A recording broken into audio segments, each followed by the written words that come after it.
Qizlarga bitta yaxshi maslahat. Nega men maslahat beryapman? Chunki men o'g'il bolaman.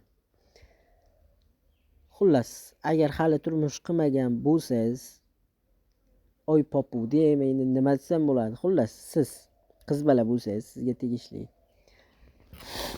Agar hali turmush qilmagan bo'lsangiz, отношения va gaplashish. To'g'ri, hozir aytayotgan gaplarim sizga g'alati tuyulishi mumkin. Hozir chunki shunaqa asrki, men hozir gapiradigan narsalar odatiy, juda ham oddiy narsalarga aylanib qolgan. Lekin agar siz mana shu odatiy va oddiy narsalardan saqlanib, ya'ni отношения haqida gapirmoqdaman bu yerda. Men yaqinda ham, anchadan beri bilaman. Shunaqa qizlar bor, 24 ga yetdi. Telefon qulog'ida. Tushunyapsizmi? Xuddi qulog'iga yopishib qolganda ko'tarib, doimiy yigitlar bilan gaplashib yuradi.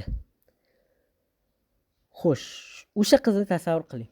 O'sha qiz 24 ga yetdi telefon bilan gaplashadi, kerak bo'lsa ko'rishib ham gaplashadi, kerak bo'lsa xullas nima bo'lsa, nima qilish kerak bo'lsa qilishadi. Xo'p, tasavvur qildingiz-a? Endi yigitlar tasavvur qiling. O'sha qizga normalniy yigit sochib qo'ymoqchi, uylanish niyatida keldi. Surishtirgandan birinchi o'zini eng yaqin jo'rasi aytdiki, ya'ni bu qizni qanaqaligini xabarini berdi. Xo'sh, u yigit nima qiladi? Katta ehtimol bilan voz kechmaydi. Gaplashib ko'raychi deydi. Shuncha bala bilan gaplashibdi, men bilan ham gaplashsin deydi. Gaplashadi, xullas maza qiladi-da. Keyin asta tashab boshqa bir yaxshirog'iga, pokrog'iga borib uylanishni niyat qilib tashab ketadi. Haligi qiz esa undan bunga, bundan unga, xullas o'yinchoqqa o'xshab undan bunga o'taverib axiri ikkita xotini o'lib ketgan, 8 ta bolasi bor, 40 dan oshgan kal amakiga juft halol bo'lib boradi. Katta ehtimol bilan shunday bo'ladi. Xulosa, tiyiling.